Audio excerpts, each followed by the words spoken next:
The village of Ikena, nestled beside the great river Niger, was a place where life moved to the rhythm of the sun and the seasons. But for Adaku, the sun was a mocking reminder of her own barrenness. 5 years she had been married to the kind and handsome Ifeanyi.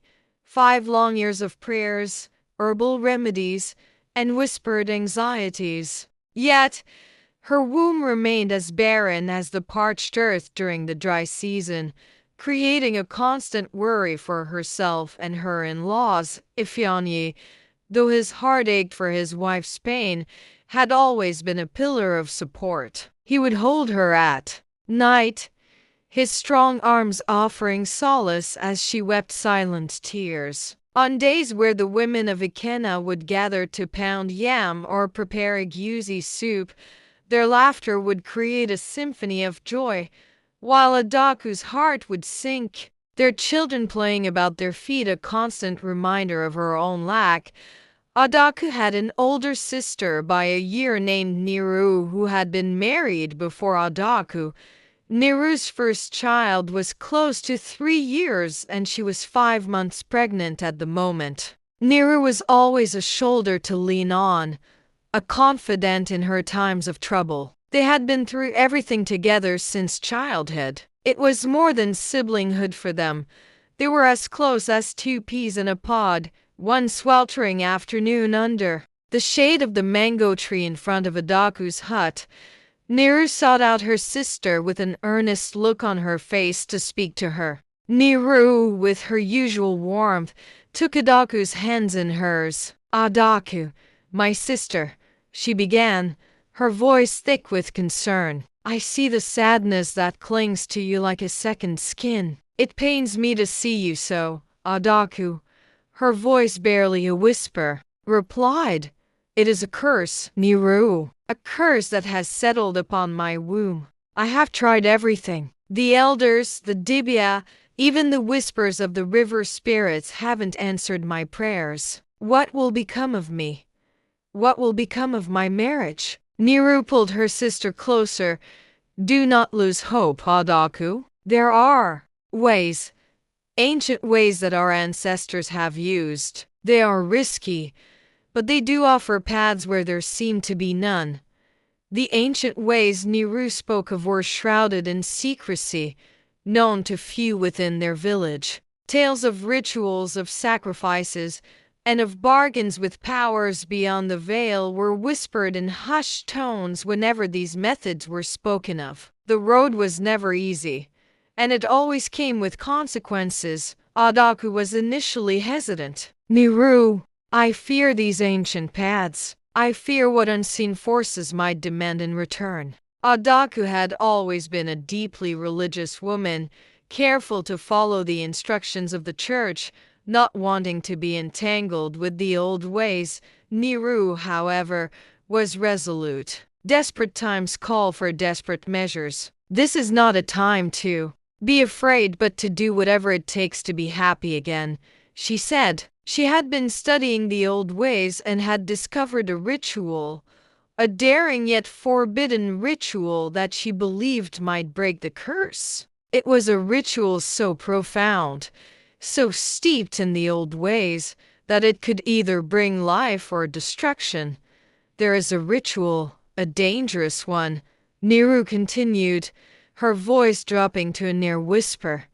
"But it might be our only hope. It requires another woman, whose body is blessed with fertility, to share her life force with you." Adaku, confused, looked at Niru with questioning eyes.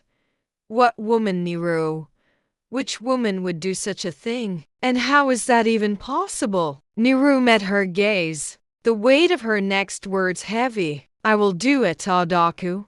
Adaku's immediate reaction was disbelief and absolute shock. "Niru, what are you saying? You are with child. How can you consider such a thing?" Her voice was filled with a mix of fear and horror.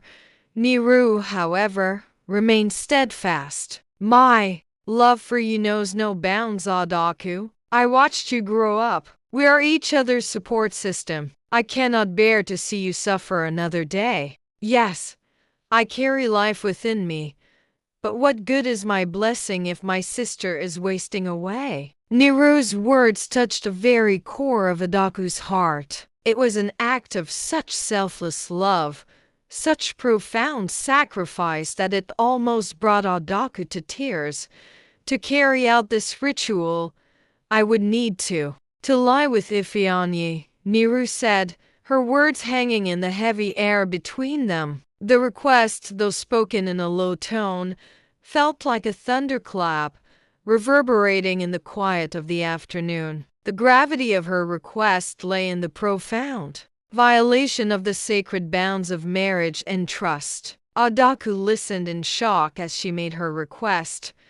Adaku's heart raced within her chest, a tumultuous storm of emotions raging through her. Shock, disbelief, and an insidious seed of desperation began to take root. This was a sacred trust, a bond that was not only hers but that of her husband's. How could she even consider such an act? It was unthinkable, a violation of everything they held sacred. Yet, the thought of finally holding a child in her arms, the desire to be a mother, was a powerful pull, a siren's call she found hard to resist.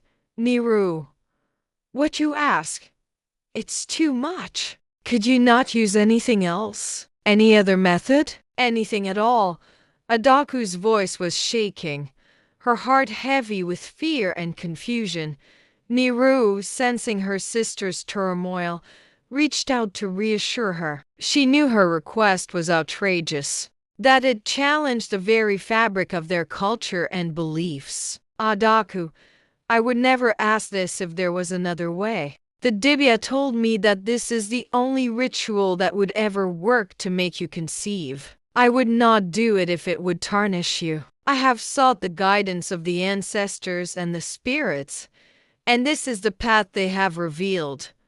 Hours turned to days as Adaku wrestled with the request. She would wake in the dead of the night in a cold sweat, heart pounding like a drum, haunted by the enormity of the decision that lay before her. She would walk with her husband to the market. She would see the love and adoration in his eyes, and a deep sense of guilt would fill her. She would then think of her barren womb, and the hope she felt for the possibility of carrying her child. She would sit with Niru and stare into her sister's face and see the deep love and sacrifice she was willing to make. Adaku found herself increasingly torn between her love for Ifeanyi and her desperate yearning for a child. Her love for her sister was also a great factor in her decision. She needed to bear a child. She needed to be like all the other women. The burden of the decision grew heavier each passing day, crushing her under its weight. One evening after dinner, with Ifeanyi's warm hand in hers, she finally summoned the courage to speak. Her voice was low, filled with dread. Ifeanyi, there is something I must tell you, she began, her eyes fixed on the floor. Ifeanyi, sensing the distress in her voice, turned to her with concern. What is it? My love, is something troubling you? He asked, his voice full of love. Taking a deep breath, Adaku began to explain, choosing her words carefully, but the story sounded strange. She spoke of her desperation, of her consultations with the elders, of Niru's discovery of a hidden, ancient ritual. She spoke of the great sacrifice Niru was willing to make for her. And then, with trembling lips, she revealed the unthinkable request. She spoke of Niru offering herself to him, of sharing his bed, in a desperate attempt to break the curse and allow Adaku to conceive Dade. As she spoke, the silence in the hut became heavy, broken only by the sound of her labored breathing. Ifeanyi listened, his face a mask of shock, disbelief, and a profound sense of betrayal. He listened to the full story, his hand slowly leaving his wife's hand, as if he had been burnt. Ifeanyi, though bewildered and hurt by the request, loved his wife deeply and wanted to see her happy. After many days of contemplation and with a heavy heart, Ifeanyi agreed, after realizing Adaku was completely set on it. He loved Adaku with every fiber of his being, and the thought of her suffering another day broke his own heart. He was also caught between his love for his wife and the profound violation of the sacred bond he held dear. They knew that what they were about to undertake, it was not only unheard of, but was a profound betrayal of their marriage vows. Adaku was desperate, Ifeanyi was torn, and Niru was willing to go through with her sacrifice for her dear sister. And so, their twisted covenant was forged in the shadows of desperation and a distorted sense of love. The day of the ritual arrived, heavy with unspoken tension. The three of them met in a secluded grove outside the village. The air was still, the birds silent, as if they understood the gravity of what was about to transpire. Niru, her eyes filled with a strange combination of sorrow and determination, laid out the cloth, a piece of old fabric she had painstakingly decorated with symbols passed down from her ancestors. She had prepared the place with herbs and oils, ready for the ritual. As Ifeanyi stared at the symbols on the cloth, he felt disconnected from all he held dear. His world had turned upside down, his sacred vows and beliefs being sacrificed on the altar of desperation and hope. Adaku watched her husband, her heart heavy with guilt and a strange sense of anticipation. She knew what she was doing was wrong, but she was convinced it would be the only way. With trembling hands, Niru began the ritual, chanting in a tongue that was ancient and unfamiliar. The words, though unintelligible, seemed to draw the very essence of the earth and the heavens. The air around them crackled with an unseen energy, a force both ancient and powerful. The moon was full in the sky, casting its eerie light upon the gathering, as if a celestial watchman observing the unfolding drama. Then came the moment itself, the act that would forever bind them in a twisted pact. Ifeanyi, with a heart full of betrayal, lay with Niru. Adaku, her eyes filled with tears, turned her back as the deed was completed. The act was not born of love or lust, but of desperation and a strange kind of sacrifice. It was a violation of the sacred bond, a tearing asunder of the very fabric of their lives. Afterward, they were silent. The only sound was the rustling of leaves in the wind, carrying with it the weight of what had just transpired. They were broken, their lives irrevocably changed. The ritual was done, the covenant sealed, but the consequences remained to be seen. Days turned into weeks and weeks into months. Adaku waited with bated breath, her body and mind consumed by the hope of conception. Each passing day was a torment, her anxiety growing with each cycle of the moon. She would look in the mirror, examining the minute changes in her appearance, hoping to see the telltale signs of new life. She would walk around carefully, her every step measured, cautious not to disrupt the fragile hope she carried within her, but the signs did not come. Her womb remained barren, as empty as the day she had undertaken the ritual. The joy she had dreamed of turned into a bitter disappointment, a cruel reminder of the desperate gambles she had taken. She was broken by the burden of her desperate decision, each passing day growing darker. Meanwhile, Niru's pregnancy grew, her belly swelling with new life. However, with her pregnancy, she became withdrawn and quiet, haunted by what she had done. The once vibrant and happy woman was now a shadow of her former self, burdened with the weight of her sacrifice. She would look at Adaku, and feel a deep sorrow. Her love for her sister was now coupled with the pain of her actions. The very thing she had done to help her sister had now destroyed a little part of herself. Ifeanyi, too, was a broken man. He had been torn between his loyalty to his wife and the devastating act he had been forced to commit. The memory of the ritual of the night he had spent with Niru continued to replay in his mind. He would try to be the loving husband, but his actions were but a facade. He had lost respect for himself, knowing that he had violated his own morals. The village, once a place of community and joy, now felt like a hostile environment. Rumors, whispers, curious eyes, and questioning stares constantly enveloped Adaku. The women would stay away from her. She was no longer the friend they knew. She had become a dark shadow that was cast by the forbidden act. The bond between Adaku and Ifeanyi was broken.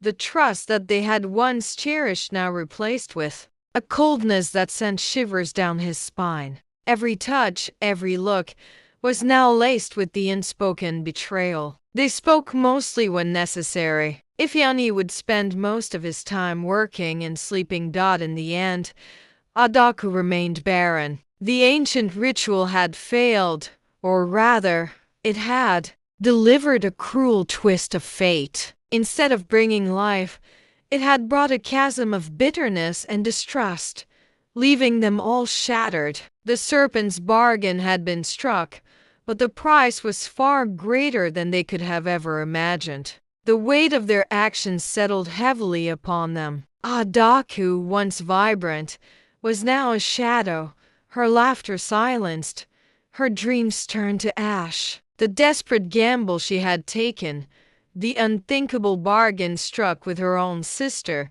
had yielded only heartbreak and a gnawing emptiness. Her womb remained stubbornly barren, a constant, mocking reminder of her failed hope and the devastating consequences. Sleep offered no respite. Her nights were plagued by nightmares of the ritual, Niru's sacrifice, and Ifeanyi's pain. Ifeanyi, her husband, was distant and cold, the betrayal a festering wound. He withdrew, his love replaced by bitterness, seeking solace in palm wine. Niru, burdened by guilt, gave birth to a son, but motherhood offered no solace, the darkness within her heart refusing to be dispelled. Ekena, once harmonious, now buzzed with whispers and judgment, their tale a cautionary one. Broken and weary, Adaku sought the village elder, pleading for guidance. The ancient ways demand a price, he warned, and yours is heavy. Repentance and forgiveness are your only path. Adaku began her journey of redemption, caring for Ifeanyi, but his trust remained elusive. She offered support to Niru, but was met with resentment, their sisterhood fractured. Yet, Adaku refused to give up hope. Months passed. One Harmattan morning, a messenger arrived with a letter. It revealed the passing of a relative, and then the unbelievable: Adaku was pregnant. Disbelief turned to wonder, then hope. News spread like wildfire. Ifeanyi, torn between doubt and joy, saw a spark of his former love in Adaku's radiant face.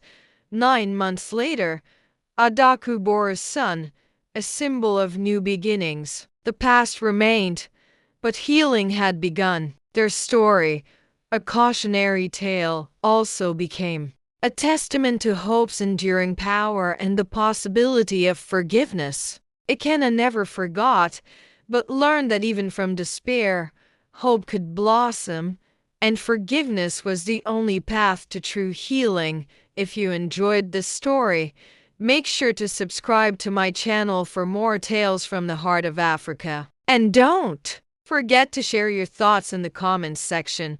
Thanks for watching.